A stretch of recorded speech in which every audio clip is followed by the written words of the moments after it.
Imagine करो कि आप एक पुरानी जहाज की रैकेज में गोता लगा रहे हैं। चारों तरफ अंधेरा है, पानी में सन्नाटा है और सिर्फ आपकी टॉर्च की हल्की सी रोशनी आपको रास्ता दिखा रही है।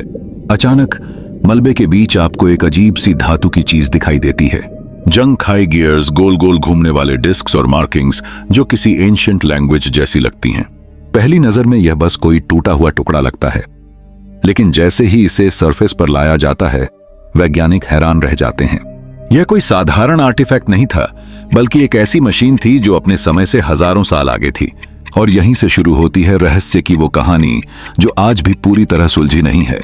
दोस्तों, ऐसी ही रहस्यमयी मशीन्स ने इंसान के इतिहास को और भी दिलचस्प बना दिया है। कुछ इन्वेंशंस ने विज्ञान की नींव रखी और कुछ अब भी अनसॉल्व्ड मिस्ट्रीज बने हुए हैं। तो चलिए इस वीडियो की शुरुआत करते हैं और जानते हैं इतिहास की 8 सबसे प्राचीन और रहस्यमयी मशीनों के बारे में, जिनके रहस्य आज भी वैज्ञानिकों को चौंका देते हैं।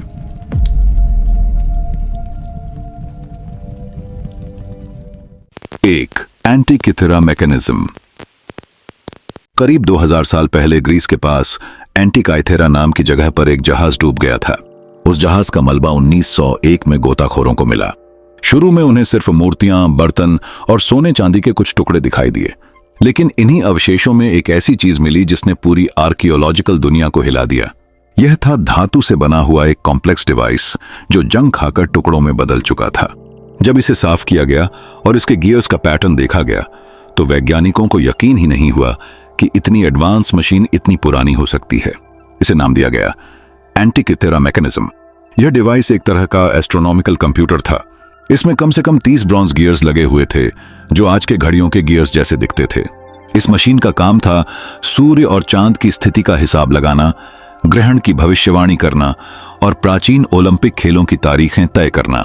सोचिए, उस समय जब लोग बेसिक टूल से खेती करते थे, ग्रीक लोग एक ऐसा डिवाइस बना रहे थे जो खगोल विज्ञान के एक्यूरेट कैलकुलेशंस कर सकता था। यही वजह है कि इसे अक्सर दुनिया का पहला कंप्यूटर भी कहा जाता है। एंटिकिथेरा मैकेनिज्म की सबसे बड़ी रहस्य यह है कि आखिर इतने कॉम्प्लेक्स गियर्स और कैलकुलेशंस उस समय कैसे बनाए गए। साइंटिस्ट्स ने एक्सरे इमेजिंग से इसके अंदर की बनावट को स्टडी किया और पाया कि इसकी इंजीनियरिंग मॉडर्न घड़ियों जैसी है। सवाल यह है कि क्या ग्रीक लोग वास्तव में इतने एडवांस्ड इंजीनियर्स थे, या फिर यह नॉलेज कहीं और से आई थी? क्योंकि इसके बाद लगभग 1000 साल तक इस तरह की कोई दूसरी मशीन नहीं मिली। यानी या तो यह ज्ञान खो गया या फिर जानबूझकर छुपा लिया गया। 2, बगदाद बैटरी। 1938 में जर्मन आर्कियोलॉजिस्ट विल्हेल्म कोनिग ने इराक के बगदाद के पास खुदाई करते हुए एक अजीब सा आर्टिफैक्ट खोजा। यह लगभग 5 इंच लंबा मिट्टी का बर्तन था, जिसके अंदर तांबे की एक सिलेंडर और लोहे की एक रॉड फिट की हुई थी। पहली नजर में यह बस एक साधारण जार लग रहा था, लेकिन जब इसे डिटेल में स्टडी किया गया तो पता चला कि यह किसी मॉडर्न बैटरी जैसा स्ट्रक्चर है। वैज्ञानिकों ने इसे नाम दिया बगदाद बैटरी। यह खोज इतनी रहस्यमयी थी कि इसने पूरे साइंटिफिक कम्युनिटी को चौंका दिया। जब रिसर्चर्स ने इस आर्टिफैक्ट को रिक्रिएट किया तो उन्हें पता चला कि अगर इसे विनेगर, लेमन जूस या ग्रेप जूस जैसे एसिडिक लिक्विड से भरा जाए तो यह इलेक्ट्रिसिटी प्रोड्यूस करता है। यानी यह एक फंक्शनल बैटरी थी। सोचिए, लगभग 2000 साल पहले पार्थियन या सासानिड डायनेस्टी के लोग इलेक्ट्रिसिटी जनरेट करना जानते थे। लेकिन सवाल उठता है, आखिर इसका यूज क्या था? क्या वे लोग वास्तव में इलेक्ट्रिकल डिवाइसेस चला रहे थे, या फिर यह किसी धार्मिक या मेडिकल पर्पस के लिए इस्तेमाल होती थी? कुछ थ्योरीज कहती हैं कि बगदाद बैटरी का इस्तेमाल इलेक्ट्रोप्लेटिंग में होता था, यानी धातु के बर्तनों पर सोने या चांदी की परत चढ़ाने में। इससे एंशिएंट आर्टिफैक्ट्स की चमक और ड्यूरेबिलिटी बढ़ाई जाती थी। दूसरी तरफ कुछ लोग मानते हैं कि यह मेडिकल ट्रीटमेंट्स में इस्तेमाल होती थी, जैसे माइल्ड इलेक्ट्रिक शॉक्स देकर पेन रिलीफ करना। लेकिन कोई भी थ्योरी पूरी तरह प्रूव नहीं हो पाई। यही वजह है कि यह डिवाइस आज भी एक मिस्ट्री बनी हुई है। 3, हीरो ऑफ अलेक्जेंड्रिया का स्टीम इंजन। प्राचीन यूनान के महान इन्वेंटर हीरो ऑफ अलेक्जेंड्रिया का नाम शायद आपने सुना होगा। माना जाता है कि उसने लगभग पहली सदी ईसा पश्चात में एक ऐसी मशीन बनाई थी जो मॉडर्न स्टीम इंजन की तरह काम करती थी। इसे कहा जाता है एओलिपाइल। यह डिवाइस देखने में बहुत सिंपल थी, लेकिन इसके पीछे छिपा प्रिंसिपल वही था जिसने हजारों साल बाद पूरी दुनिया में इंडस्ट्रियल रेवोल्यूशन को जन्म दिया। सोचिए, अगर उस समय इस इन्वेंशन का पूरा इस्तेमाल होता तो शायद मानव सभ्यता इंडस्ट्रियल एज में बहुत पहले प्रवेश कर चुकी होती। इस स्फीयर को हॉलो स्टैंड पर रखा जाता और इसके नीचे पानी को हीट किया जाता। जैसे ही पानी स्टीम में बदलता, वह इन बेंट पाइप से बाहर निकलता और रिएक्शन फोर्स से पूरी स्फीयर घूमने लगती। यानी यह पहला रिकॉर्डेड एग्जाम्पल था स्टीम पावर से मोशन जनरेट करने का। हीरो ने यह डेमोन्स्ट्रेशन केवल एक टॉय या एक्सपेरिमेंटल क्यूरियोसिटी के तौर पर बनाया था, लेकिन असल में यह मॉडर्न टरबाइन और जेट प्रोपल्शन की फाउंडेशन था। इतिहासकार मानते हैं कि अगर उस समय सोसाइटी इस इन्वेंशन को प्रैक्टिकल पर्पसेस जैसे ट्रांसपोर्ट, मिलिंग या मशीनरी में अप्लाई कर देती तो पूरी दुनिया की दिशा बदल सकती थी। लेकिन दुर्भाग्य से उस ईरा के रूलर्स और समाज का ध्यान मुख्य रूप से युद्ध, आर्किटेक्चर और लक्जरी पर था। तकनीक का इस्तेमाल प्रैक्टिकल इंडस्ट्री में करने का विजन नहीं था। यही कारण है कि यह मशीन सिर्फ एक एंटरटेनिंग डेमोन्स्ट्रेशन बनकर रह गई और हजारों साल तक भुला दी गई। 4. The arc of the covenant. The arc of the covenant का जिक्र आपको बाइबल की कहानियों में मिलता है। इसे एंशिएंट इजराइलाइट्स ने बनाया था और यह उनके लिए भगवान की शक्ति का प्रतीक माना जाता था। कहा जाता है कि यह एक लकड़ी का बॉक्स था जिसे प्योर सोने से ढंका गया था और इसके ऊपर 2 गोल्डन एंजल्स की आकृतियां बनी थीं। बाइबल में इसे इतना सीक्रेट माना गया कि इसे छूना भी मना था और इसे उठाने के लिए खास प्रीस्ट्स ही चुने जाते थे। लेकिन इसके बारे में सबसे रहस्यमयी बात यह है कि बहुत से हिस्टोरियंस और रिसर्चर्स मानते हैं कि यह कोई साधारण रिलीजियस आर्टिफैक्ट नहीं था, बल्कि इसके अंदर कोई एडवांस्ड टेक्नोलॉजी छुपी हुई थी। कहा जाता है कि जब भी आर्क को युद्ध के मैदान में ले जाया जाता तो इजराइल की सेना लगभग अजेय हो जाती। इसे हाथ लगाने वालों को अचानक बिजली का झटका लगता और कई बार उनकी मौत तक हो जाती। कुछ थ्योरी सजेस्ट करती हैं कि आर्क किसी तरह की इलेक्ट्रिकल डिवाइस थी, शायद एक विशाल कैपेसिटर की तरह काम करती थी। गोल्ड प्लेटिंग और विशेष डिजाइन इसे स्टैटिक इलेक्ट्रिसिटी स्टोर करने लायक बनाते थे, जो छूने वाले को हाई वोल्टेज शॉक दे सकती थी।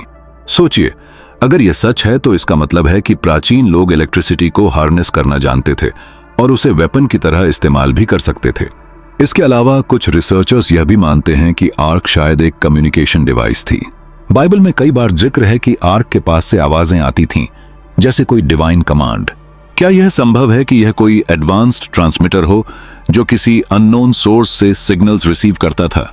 अगर ऐसा है तो यह हमें एंशिएंट टेक्नोलॉजी के साथ साथ एक्स्ट्रा टेरेस्ट्रियल थ्योरीज तक ले जाता है। कुछ लोग तो यहां तक मानते हैं कि यह ऑब्जेक्ट किसी दूसरे वर्ल्ड से लाई गई थी, जिसे एंशिएंट लोगों ने भगवान का तोहफा मान लिया। 5. The Roman डोडेकाहेड्रन। यूरोप के अलग अलग हिस्सों में, खासकर फ्रांस, जर्मनी और इंग्लैंड की खुदाइयों में आर्कियोलॉजिस्ट्स को एक बहुत अजीब ऑब्जेक्ट मिला है, जिसे आज हम रोमन डोडेकाहेड्रन कहते हैं। यह एक छोटा हॉलो ब्रॉन्ज या स्टोन का स्ट्रक्चर होता है, जिसके 12 फ्लैट फेसेस होते हैं और हर फेस में एक गोल छेद बना होता है। इसकी लंबाई आमतौर पर 4 से 8 सेंटीमीटर तक होती है। पहली नजर में यह किसी खिलौने जैसा लगता है, लेकिन जब एक्सपर्ट्स ने इसकी स्टडी की तो उन्होंने पाया कि इसका डिजाइन इतना प्रिसाइज है कि इसे किसी रैंडम डेकोरेटिव ऑब्जेक्ट की तरह डिसमिस करना मुश्किल है। सबसे बड़ी रहस्य की बात यह है कि इन डोडेकाहेड्रन्स के एग्जैक्ट पर्पस का आज तक कोई पता नहीं चल पाया है। कोई भी एंशिएंट टेक्स्ट या डॉक्यूमेंट इसका जिक्र नहीं करता। कुछ रिसर्चर्स मानते हैं कि यह मिलिट्री उपकरण था, जिसका इस्तेमाल डिस्टेंस मेजर करने या बैटलफील्ड में सिग्नल्स देने के लिए किया जाता था। कुछ थ्योरी सजेस्ट करती हैं कि यह एक एस्ट्रोनॉमिकल टूल हो सकता है, जिससे सीजन्स या फार्मिंग साइकिल्स प्रिडिक्ट किए जाते थे, लेकिन अब तक कोई भी थ्योरी पूरी तरह प्रूव नहीं हो पाई है। एक और फैसिनेटिंग हाइपोथेसिस यह है कि रोमन डोडेकाहेड्रन का इस्तेमाल निटिंग या ग्लव्स बनाने में होता था। कुछ एक्सपेरिमेंट्स में पाया गया कि अगर इसमें धागा डाला जाए तो यह अलग अलग आकार के यूनिफॉर्म स्टिचेस बनाने में मदद कर सकता है। लेकिन इस थ्योरी पर भी स्कॉलरली कम्युनिटी डिवाइडेड है, क्योंकि आर्कियोलॉजिकल एविडेंस बहुत लिमिटेड है। और सबसे दिलचस्प बात यह है कि यह ऑब्जेक्ट रोमन एम्पायर के इतने बड़े हिस्से में मिला है, लेकिन इसके बारे में कोई लिखित रेफरेंस नहीं है। यह चीज इसे और मिस्टीरियस बना देती है। 6. The वॉइनिच manuscript. 1912 में पोलैंड के रेयर बुक डीलर विल्फ्रिड वॉइनिच को एक अजीब सी किताब मिली, जिसे अब उसका नाम दिया गया, द वॉइनिच मैन्युस्क्रिप्ट। यह किताब 240 से ज्यादा पेजेस की है, हैंड रिटन और कंप्लीटली इलस्ट्रेटेड। पहली नजर में यह किसी साधारण मैन्युस्क्रिप्ट जैसी लगती है, लेकिन इसे पढ़ना और समझना नामुमकिन है। इसकी लैंग्वेज और स्क्रिप्ट अब तक डिसाइफर नहीं की जा सकी है। साइंटिस्ट्स और क्रिप्टोग्राफर्स ने दशकों तक इसे डिकोड करने की कोशिश की, लेकिन कोई निश्चित सफलता नहीं मिली। यही वजह है कि इसे अक्सर वर्ल्ड्स मोस्ट मिस्टीरियस बुक कहा जाता है। वॉयनिच मैन्युस्क्रिप्ट की इलस्ट्रेशंस भी रहस्यमयी हैं। इसमें अजीब से प्लांट्स, एस्ट्रोनॉमिकल डायग्राम्स और नेकेड फिगर्स दिखाए गए हैं, जो शायद मेडिसिनल, एस्ट्रोनॉमिकल या रिलीजियस पर्पस के लिए बनाए गए थे। कुछ इलस्ट्रेशंस तो ऐसी हैं जो कोई भी नोन प्लांट या सेलेस्टियल ऑब्जेक्ट से मैच नहीं करती। यही चीज इसे सिर्फ किताब नहीं, बल्कि एक मैकेनिकल माइंड वाली एंशिएंट मशीन की तरह बनाती है। रिसर्चर्स मानते हैं कि इसे बनाने वाले के पास एडवांस नॉलेज थी, चाहे वह हर्बल मेडिसिन, एस्ट्रोनॉमी या किसी सीक्रेट साइंस के क्षेत्र में हो। कई एक्सपर्ट्स मानते हैं कि वॉयनिच मैन्युस्क्रिप्ट एन्क्रिप्शन का सबसे पहला उदाहरण हो सकता है। यह शायद किसी सीक्रेट सोसाइटी या एलीट स्कॉलर्स द्वारा बनाया गया था, ताकि नॉलेज सिर्फ सेलेक्ट लोगों तक ही पहुंचे। अन्य लोग इसे टाइम कैप्सूल की तरह मानते हैं, एक ऐसा डिवाइस जिसमें नॉलेज एनकोड किया गया, जिसे भविष्य की सिविलाइजेशन डिस्कवर करे। इस तरह इसे सिर्फ एक किताब नहीं, बल्कि एक रहस्यमयी मैकेनिकल डिवाइस माना जा सकता है, जो सेंचुरीज तक सीक्रेट इंफॉर्मेशन स्टोर करता रहा। 7. Chinese south pointing chariot. करीब 3rd सेंचुरी बीसी में चीन में एक अजीब इन्वेंशन हुई, जिसे आज हम कहते हैं चाइनीज साउथ पॉइंटिंग चैरियट। यह एक ऐसा व्हीकल था जो बिना किसी कंपास के हमेशा साउथ की दिशा दिखाता था। पहली नजर में यह बस एक लकड़ी का चैरियट लगता था, लेकिन इसके अंदर जटिल गियरिंग और डिफरेंशियल मैकेनिज्म लगे हुए थे। इसका डिजाइन इतना सोफिस्टिकेटेड था कि मॉडर्न इंजीनियर्स भी इसे देखकर प्रभावित होते हैं। सोचिए, उस समय जब इलेक्ट्रिसिटी और मैग्नेट्स जैसी चीजें नहीं जानी जाती थीं, तब भी इंसान ने नेविगेशन के लिए इतने एडवांस टूल्स बना लिए थे। साउथ पॉइंटिंग चैरियट का वर्किंग प्रिंसिपल मैकेनिकल डिफरेंशियल पर आधारित था। जब चैरियट घूमता था तो इसके इंटरनल गियर्स ऑटोमेटिकली पॉइंटर को साउथ की डायरेक्शन में एडजस्ट कर देते थे। इसका मतलब है कि चाहे चैरियट कितनी भी कॉम्प्लिकेटेड पाथ से चले, पॉइंटर हमेशा सही डायरेक्शन में रहता। इसे इस्तेमाल करने वाले जनरल्स और emperors long distance navigation, battlefield positioning और सर्वेइंग में काफी एडवांटेज पाते थे। यह इन्वेंशन दिखाती है कि ancient Chinese engineers mechanical engineering में कितने आगे थे। कुछ हिस्टोरियंस का मानना है कि साउथ पॉइंटिंग चैरियट केवल प्रैक्टिकल पर्पस के लिए नहीं, बल्कि सेरेमोनियल और डेमोन्स्ट्रेशन के लिए भी इस्तेमाल होता था। इसे देखने के लिए कई एम्परर्स और डिग्निटरीज को इनवाइट किया जाता था। इसका डिजाइन इतना यूनिक था कि इसे सीक्रेट रखा जाता था और केवल सिलेक्ट क्राफ्ट्समैन इसे बनाते थे। यही कारण है कि आज सर्वाइविंग एग्जाम्पल्स बहुत कम हैं और ज्यादातर नॉलेज हिस्ट्री के धूल में खो गया। 8. Roman concrete mixing machines. प्राचीन रोम की सभ्यता की सबसे बड़ी ताकतों में से एक थी उनकी कंस्ट्रक्शन टेक्नोलॉजी, खासकर रोमन कंक्रीट, जिसने आज भी सर्वाइविंग स्ट्रक्चर्स जैसे पैंथियन और कोलोसियम को हजारों साल तक टिकाए रखा। लेकिन कंक्रीट बनाने की प्रक्रिया इतनी सिंपल नहीं थी। रिसर्चर्स ने पाया कि एंशिएंट रोमन्स के पास एडवांस्ड मिक्सिंग मशीन्स और टेक्निक्स थीं जो मॉडर्न कंक्रीट प्लांट्स के बहुत करीब थीं। यह एक ऐसा इनोवेशन था जिसने उन्हें ड्यूरेबल, स्ट्रॉन्ग और वर्सेटाइल स्ट्रक्चर्स बनाने में मदद की।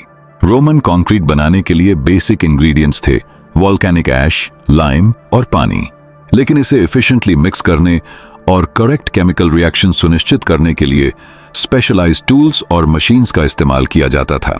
आर्कियोलॉजिकल एविडेंस और एंशिएंट टेक्स्ट्स के अनुसार रोमन्स वुडन गियर्ड डिवाइसेस और मैकेनिकल स्टरर्स इस्तेमाल करते थे।